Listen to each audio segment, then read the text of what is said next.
시청자 여러분 안녕하십니까? 성경의 인물들의 알려지지 않은 이야기를 탐구하는 성경인물 탐구의 마이크 윤 선교사입니다. 자, 오늘은 24번째 시간으로 이스라엘의 영웅 중에서 어찌 보면 불운한 모습이었지만 또 가장 아름답고 영웅적인 모습을 보여줬던 인물 요나단에 대해서 함께 살펴보도록 하겠습니다. 자, 그러면 함께 가보시죠. 뿅! 성경인물 탐구 24번째 시간 요나단입니다. 자, 요나단은 일단 활의 명궁으로 알려져 있습니다. 이걸 잘 아시는 분들이 많지 않은 것 같은데요. 이스라엘의 전체 군대의 3분의 1을 요나단이 이끌었습니다. 요나단이 한 부대를 이끈 그 장군과 같은 그런 인물이었다는 것을 알 수가 있는데요. 역대상 12장 2절에 보면 베냐민 지파에 궁수부대가 있었고, 궁수라는 말은 활을 쏘는 사람들이란 뜻이죠. 그 다음에 사울 가문에 물매부대가 있었다, 이런 표현이 나옵니다. 그러니까 이제 이스라엘 민족도 전쟁을 오래 하게 되면서 부대가 나뉘게 되는 거고요. 그 부대마다 특별 분과가 있었던 것 같습니다. 그 중에 이제 사울 가문, 그 다음에 베냐민 지파라고 했으니까 베냐민 지파가 사울의 집안이잖아요. 특별히 이제 사울 가문 전체가 좀 이렇게 멀리서 화살이나 돌을 던지는 그런 임무를 맡았던 것으로 보이고, 그 중에 이제 사울 집안 사람들은 물매를 던진 것으로 그렇게 기록이 되어 있는 것입니다. 그러니까 사울과 요나단을 빼고는 나머지는 대부분 활을 잘 쐈다고 되어 있는데, 요나단이 물매를 던졌다는 얘기는 잘 나오지 않죠. 요나단은 활을 잘 쏜 것으로 유대 문헌들은 기록을 하고 있습니다. 그 당시는 병기, 철기나 뭐 이런 것들이 부족했습니다. 청동기 이런 것도 부족했죠. 그리고 블레셋은 이제 청동기나 철기가 무기나 농기구로 잘 활용이 되고 있었어요. 그래서 그 기술이 부족해서 이 요나단과 사울도 무기를 충분하게 갖고 있지 못해서 무기를 가진 사람들은 장군들이나 이런 사람들밖에는 없었습니다. 그래서 제가 보기에도 이 평소에는 요나단이나 이런 사람들은 활을 주로 활용하지 않았나 이런 생각이 들고요. 사무엘상 18장 4절에 보면은 우리 지금 그림에도 나오지만은 다윗에게 자기 활을 선물했다 이렇게 되어 있습니다. 네. 그게 특별한 것으로 기록이 되어 있어요. 그 만약에 화살 부대를 이끌었다면 요나단이 갖고 있는 화살이 좋은 거지 않았겠습니까? 당연히 좋은 거를 다윗에게 줬겠죠. 선물로서. 그리고 원거리에서 활용할 수 있는 무기이기도 하고, 또 그것이 왕실의 권위를 상징하는 것이기도 할 것 같습니다. 다윗이 물매를 잘 썼다는 것과 또 이 사울 부대가 물매 부대가 있었다는 것도 뭔가 연관성이 있는 것 같아요. 어쨌든 요나단 하면은 화살을 잘 썼던 사람이고, 다윗 하면 물매다. 이렇게 좀 정리를 해서 이해를 해주시면 좋을 것 같습니다. 자, 두 번째 얘기는 요나단의 승리에 관해 얽힌 이야기입니다. 이 사무엘상의 구조를 보면은 처음에 이제 한나가 사무엘을 낳는 이야기가 나오지만 이후에는 정치적 지도자들에 대한 이야기가 나오죠. 특별히 다윗이 이제 성장하기 전에 사울의 선택과 사울의 승리, 그 다음에 요나단의 승리, 그 다음에 이제 다윗의 승리로 이렇게 이어져 갑니다. 그 사무엘상 14장에 요나단의 승리는 그 중간에 있어서 굉장히 중요한 역할을 합니다. 사울이 초창기에는 굉장히 승승장구했죠. 동쪽에 암몬을 물리치고 중앙에 이제 블레셋군을 물리쳤습니다. 그 다음에 요나단에게 이제 이 공로가 넘어가서 기브아 땅, 그 다음에 가나안 땅 중앙에 자리 잡고 있는 자꾸 침범에 들어오는 이 블레셋의 군을 이제 깨트리는 이야기가 여기에 기록이 돼 있거든요. 사무엘상 14장에. 그때 이제 재밌는 이야기가 기록돼 있죠. 요나단이 자기의 병기든 자에게 이제 같이 올라가자.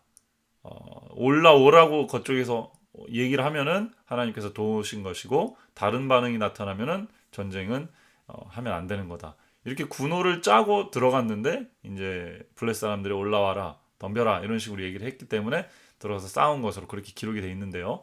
이거는 유대인들의 기록에 보면은 당시 고대 근동에서 전쟁이 시작될 때 주로 하는 그 행위들 중에 하나였다고 그렇게 기록이 돼 있어요. 어떻게 보면은 한국에서 싸움하기 전에 시비를 이제 말로 주고받는 거라든지 아니면 무슨 스포츠 격투기 같은 거 할 때 처음에 서로 으르렁대는 그런 모습과 비슷한 건데 요나단은 이제 이걸 하나님께서 이 전쟁을 우리에게 맡겼는지 안 맡겼는지에 따라서 전쟁의 승패가 좌우될 테니까 한번 이렇게 해보자, 도전해보자 이러한 시도를 했던 것으로 보이겠습니다. 자, 그 다음에 재밌는 이야기가 이때 전쟁을 대승리로 이끌고 사울이 말도 안 되는 법을 내리죠. 전쟁이 다 끝날 때까지, 다 죽일 때까지 음식을 먹지 말라고 합니다. 여러분 뭐 전쟁에 대해서 저희는 뭐 겪어보지 못한 세대지만은 전쟁에서 보급이 얼마나 중요한지는 전쟁사를 통해서 우리가 다 잘 알죠. 전쟁을 오래 하면 할수록 특히 이 보급은 매우 중요합니다. 특히 물과 음식을 먹지 않고 싸우는 거는 정말 그 지옥과 같은 그런 경험일 거예요. 승리하는 편에 있더라도 이 육체적인 그런 긴장과 어떤 탈진이 엄청나지 않습니까? 이 전쟁이라는 것이 이 죽기 살기로 싸워야 되는데요, 말 그대로. 근데 이 사울이 어떤 면에서는 자기 공명심에 빠져서 혹은 어, 그 뭐랄까 자기 명예라 할까 예전에 자기를 생각하지 못하고 이제 왕에 대한 권위와 체면만 생각해가지고 빨리 다 처리하자 싶어가지고 좀 어떻게 보면 불합리한 결정을 내리죠. 백성들은 어떻게 합니까? 왕이 한번 그렇게 말을 했으면 다 지켜야 되죠. 근데 요나단은 이 명령을 제대로 지켰는지 아니 들었는지 못 들었는지 잘 모르겠어요. 어쨌든 요나단은 꿀을 찍어 먹습니다. 그래서 음식을 먹긴 먹은 거죠. 근데 꿀을 먹었는데 눈이 밝아졌다는 얘기는 그만큼 피곤했고 또 이제 당이 많이 떨어졌었다는 얘기죠. 오랜 동안 전쟁을 했었으니까요. 요나단은 거의 전쟁을 일으킨 사람이었으니까 시작한 사람이니까. 그래서 이 사울의 왕의 명령이기 때문에 음식을 먹인 사람을 죽이겠다 그랬으니까 죽였어야 됩니다. 근데 사무엘상 14장에 보면 되게 감동적인 장면이죠. 제비를 뽑아요. 그래서 사울과 요나단이 나오고 마지막에 요나단이 뽑힙니다. 사실 여기엔 어느 정도 암시가 있다고 봐요. 사울 이런 법을 만든 사울도 잘못이 2차이긴 하지만은 잘못이 있다는 것을 은연중에 드러낸 거죠. 그러나 왕이기 때문에 사울이 잘못이 되면 안 됩니다. 또 실제로 음식을 먹은 사람은 요나단이 맞죠. 그래서 제비는 요나단을 가리켰습니다. 요나단이 인정했고요. 난 죽으려면 죽을 수도 있겠습니다. 라고 얘기를 합니다. 백성들이 알죠. 이 전쟁을 누구 때문에 이겼는데 이 전쟁의 승리가 누구 것이었는데 영광이 누구한테 돌아가야 되는데요. 요나단이죠. 물론 하나님이 도와줬지만 요나단이 믿음의 도전을 하지 않았다면 이 전쟁은 승리할 수 없었습니다. 민중들이 알았어요. 그래서 민중들이 나와서 하나님과 함께해서 이 전쟁을 승리로 이끈 사람이 요나단인데 요나단이 죽겠습니까? 라는 이야기를 하게 되죠. 그리고 요나단을 살려냅니다. 성경에는 이렇게 간단하게 나오지만은 유대 문헌에 보면은 백성들이 전리품 중에서 돈을 모아가지고 요나단의 몸무게만큼 어떤 데는 이제 금을 어떤 데는 이제 뭐 보화로 바치고 요나단의 생명을 구했다 이런 표현도 나와 있고요. 그 다음에 번제 어린 양의 번제를 통해서 요나단의 죄를 씻고 요나단을 구했다 이렇게 표현이 되어 있습니다. 이대로 사실은 요나단이 굉장한 민족 영웅이 될 수도 있었는데 사울 가문에 어떻게 보면은 몰락이 이때부터 시작된다라고도 볼 수가 있을 것 같아요. 어쨌든 위에서 내린 잘못 만들어진 제도였지만 하나님의 그 뜻을 완전히 반영한 그런 제도는 아니었죠. 가끔씩 그런 일들이 있습니다. 세상에는 위에 세우신 권세, 권력이 잘못된 제도와 법을 만들어서 하나님의 일을 하는 사람들이 오히려 힘들어지게 하는 경우들도 있죠. 그러나 이 문제를 해결하는 요나단의 모습을 보면 굉장히 멋있다는 생각이 듭니다. 악법도 법이라고 나는 내가 만약에 지켜야 된다면 그 법을 지키겠다. 그러나 나의 정직한 내 마음은 이런 것이다라고 설명을 했고 민중이 알아서 백성들이 알아서 요나단을 구해주죠. 그때부터 아마 사울은 이 권력이 실질적으로 자리에는 있었지만은 실질적으로 민중들 사이에서 어떤 리더십을 발휘하기는 어려워지지 않았나 그런 생각을 합니다. 어쨌든 요나단의 이 승리를 통해서 요나단은 정말 구국 영웅이지만 약간 빛이 발하는 결론이 좀 아름답지 그렇게 결론이 조금 아쉬운 그런 식으로 내용이 전개가 됩니다. 자, 그 다음에 마지막으로 이 요나단 하면 가장 사람들이 흥미를 갖는 게 다윗과의 관계죠. 이 다윗과의 관계를 우선 이제 남성과 남성의 사랑, 요즘 말하면 이제 동성애의 어떤 그런 관계로 비유하기도 하는데, 물론 뭐 어떻게 보느냐에 따라서 다를 수는 있겠지만, 이 성경에 나온 문맥 그리고 유대인들의 문맥을 종합해서 설명해 보면 정말 특별한 인간적인 관계, 우정의 관계를 설명하기 위한 표현들, 특히 이 사랑이 남녀 간의 사랑보다 더 큰 사랑이었다라고 하는 것들을 좀 그런 숭고한 우정으로 표현한 것이 아닌가 이렇게 보입니다. 그래서 유대인들은 이 요나단의 다윗을 향한 이 사랑은 조건 없는 사랑의 아주 대표적인 사례이다 이렇게 표현을 하고 있습니다. 요나단이 나라의 유익을 먼저 걱정했고 자기보다 다윗이 왕이 되는 것이 더 올바르고 미래에 더 도움이 될 것이다 라고 생각을 한 것 같습니다. 그러니까 사울이 굉장히 뭐 훌륭하고 멋있는 인물이긴 했지만 사울의 타락 그리고 요나단은 그 주변에 이루어지는 그 커넥션들 검은 그 권력 관계들을 잘 알았을 거예요. 그래서 거기에서 벗어나 있는 새로운 신흥 어떻게 보면은 지도력을 갖춘 민중의 지지를 받고 있는 다윗이 자기가 세습을 받는 것보다 다윗이 실력을 바탕으로 인기를 바탕으로 그리고 진짜 어떻게 보면 영성을 바탕으로 일어나는 그 세력이 왕이 되는 게 이스라엘 미래에 더 유익하겠다라고 생각을 한 것으로 그렇게 표현이 되어 있습니다. 그래서 요나단은 다윗이 자기보다 훨씬 뛰어난 지도자가 될 것이고 더 청렴결백하게 상황에 맞는 그런 통치를 베풀 것으로 생각을 하고 요나단을 믿고 사랑했던 것이죠. 그래서 요나단을 사랑한 게 그냥 개인적인 매력에 빠져서 요나단을 사랑한 게 아니고 이 민족과 이 나라를 걱정하고 너무 좋아하고 너무 위했기 때문에 자기보다도 자기가 왕이 안 되거나 자기가 뭐 지도자가 안 되더라도 다윗같이 훌륭한 젊은 인재가 이 나라를 이끌고 또 살아남아서 이 나라를 발전시키는 것이 옳은 것이다라는 생각에 기반한 애정이었다는 것입니다.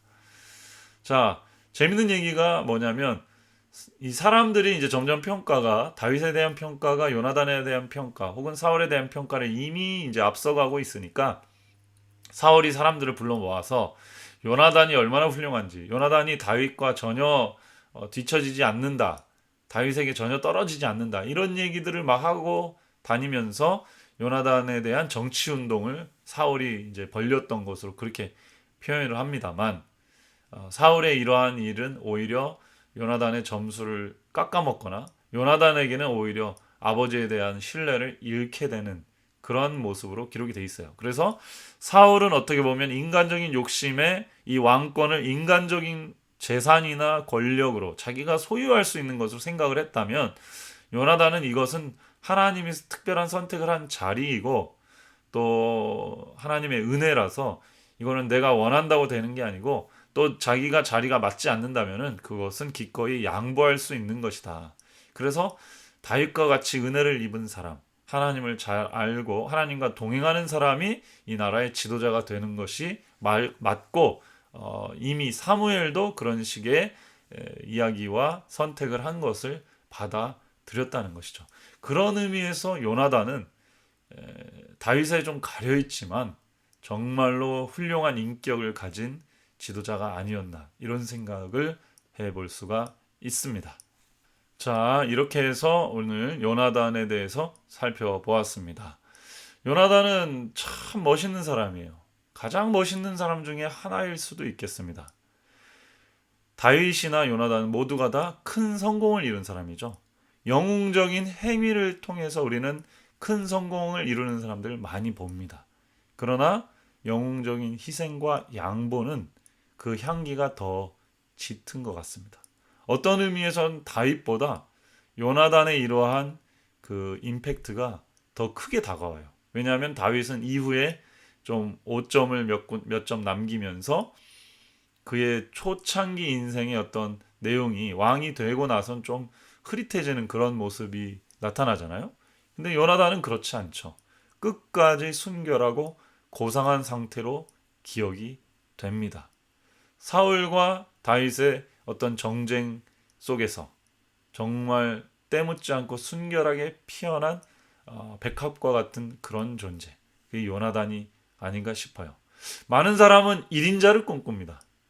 그러나 위대한 이런 2인자, 3인자가 없다면 1인자도 존재할 수가 없겠죠. 이 말은 1인자를 꿈꾸라는 얘기가 아니라 그만큼 이 사회는 우리가 함께 만들어가고 많은 사람의 희생과 보이지 않는 헌신을 통해서 돌아간다는 점을 기억해야 한다는 것이죠. 1인자도 1인자 혼자만 그 모든 것을 할 수는 없는 것입니다.